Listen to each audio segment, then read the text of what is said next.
Diqqat, mashinasi bor fuqarolarga shoshilinch xabar. O'zbekistonda mashinadan foydalanish, ya'ni mashina haydash qat'iyan taqiqlanadi. Barcha fuqarolar tezda xabardor bo'ling.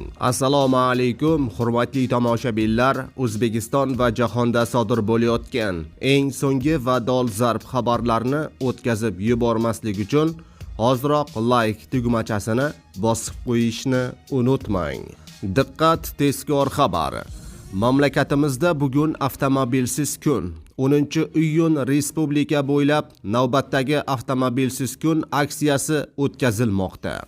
Aksiya prezidentning toza havo umumiy loyihasi doirasida o'tkazilmoqda. Unga ko'ra har oyning 10 va 25 sanalarida O'zbekistonda avtomobilsiz kun etib belgilangan.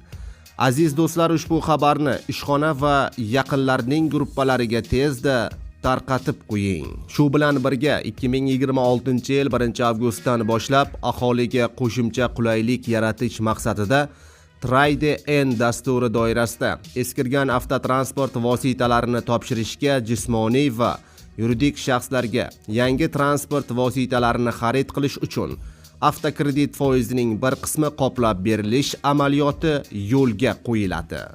Eslatib o'tamiz, avvalroq ushbu farmon bilan O'zbekistonda qurilish sohasida atmosfera havosi muhofaza qilish va ekologik talablar kuchaytirilishi haqida xabar bergan edik. Shuningdek, Toshkent shahrida sun'iy yomg'ir yog'dirish texnologiyasi ham joriy etilishi reja qilinmoqda.